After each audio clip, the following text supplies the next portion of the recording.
Le football féminin en France, c'est une histoire de passion, de courage, mais aussi de combats oubliés.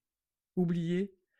Pas tout à fait en fait. Depuis les tout premiers matchs organisés par Thérèse Brûlé et Suzanne Liébrard au début du XXe siècle jusqu'au stade plein aujourd'hui, le parcours a été semé d'embûches. Et si vous pensez que la lutte est derrière nous, détrompez-vous. Les préjugés, le sexisme rôdent encore. Fatmir Football a voulu rendre hommage aux pionnières et rappeler que rien n'est jamais acquis.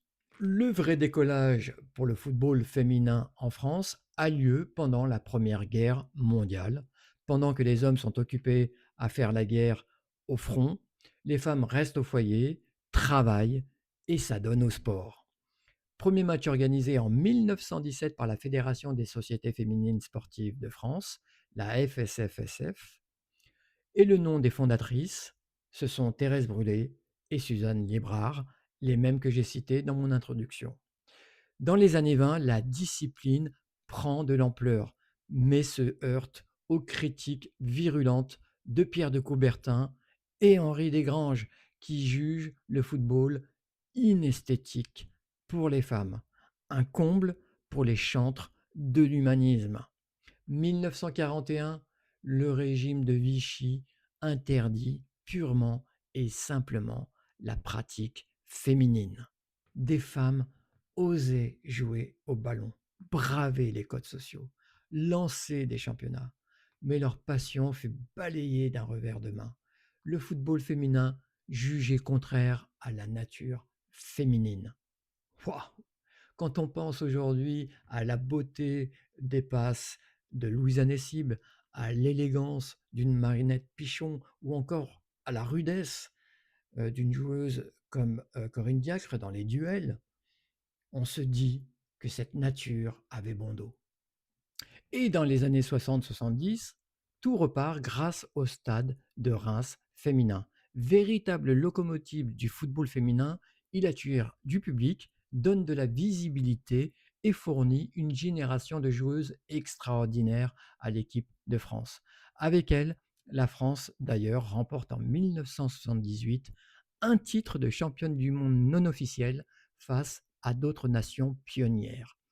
Les joueuses emblématiques, on peut les citer, hein, il y a Dominique de Wulf, Jocelyne Ratignier ou encore Michel Wolf. À Reims, le foot pratiqué par les femmes n'était pas un divertissement, c'était une machine propulsant quasiment la discipline dans l'ère moderne. Et d'ailleurs, les tricolores en ont bien profité, portées par ces joueuses, elles deviennent championnes du monde en 1978. Oui, vous avez bien entendu, championne du monde. Alors, ok, pas version FIFA, mais on va quand même savourer, c'est pas si souvent, vous êtes d'accord avec moi, que l'équipe de France gagne quelque chose. 1971, première sélection officielle de l'équipe de France féminine face aux Pays-Bas. Les années 1980 et 90 restent des décennies de galère, entre absence de moyens, moqueries et manque d'infrastructures. Et puis, il y a les témoignages de joueuses comme Corinne Diacre, qui pointent les matchs en levée de rideau devant des tribunes hostiles.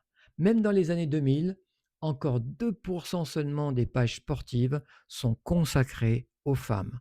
Diffusion médiocre en DRKMA, stade clairsemé, et le cas des hijabeuses interdites de terrain, qui fait dire que la gouvernance est encore dominée par les hommes. Et pendant des décennies, les joueuses ont été traitées comme des intruses. Pas de terrain, pas de salaire, pas de caméra. Elles voulaient juste jouer. On leur répondait: allez, allez, restez à votre place. Et leur place, elles l'ont prise sur le terrain. Les années 2010, explosion de la discipline. Nombre de licenciés de 30 000 en 2000 à plus de 150 000 en 2022. Coupe du Monde 2011, première vraie médiatisation pour cette équipe de France féminine. Coupe du Monde 2019 en France, stade à guichet fermé et des millions de téléspectateurs. Figures iconiques, Marinette Pichon, pionnière respectée, puis les Wendy Renard, Eugénie Le Sommer, Gaëtan Tinet ou Élise Bussaglia.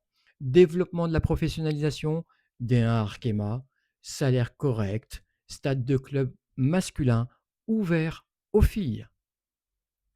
Le foot féminin est passé de l'ombre à la lumière, licencié en hausse, stade plein, millions de téléspectateurs. Enfin, les jeunes filles peuvent rêver en bleu comme les garçons.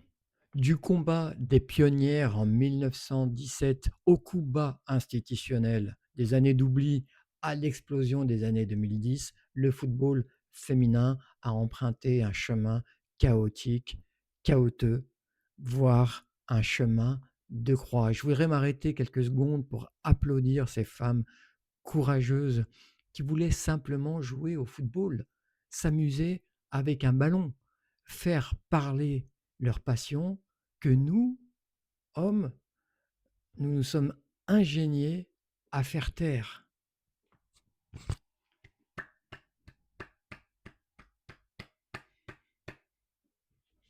Aujourd'hui, il existe grâce à elles des infrastructures, une place dans les médias, une professionnalisation qu'on touche du bout des doigts mais qui va être réelle. Mais la route n'est pas finie, bien sûr. Il reste à conquérir le cœur du grand public. Vous, moi, on est dans le bain, mais il y a encore beaucoup, beaucoup, beaucoup de personnes qui doivent être convaincues que le football féminin, c'est un spectacle magnifique. À garantir une vraie parité aussi médiatique, c'est important. À libérer les vestiaires de tout sexisme, à libérer la société également de tout sexisme. Le ballon roule enfin pour elle, mais chaque passe, chaque but reste aussi un acte de résistance. Donc résistez vous aussi. D'ailleurs, mettez-moi des commentaires si vous avez aimé ce contenu. Mettez-moi aussi des pouces. Abonnez-vous si vous aimez un tant soit peu le foot féminin. Je vous le rappelle, ça sera une toute petite action à faire de votre côté, mais une grande action militante pour le foot féminin. Je vous embrasse les amis, je vous dis à très bientôt. Va va voum!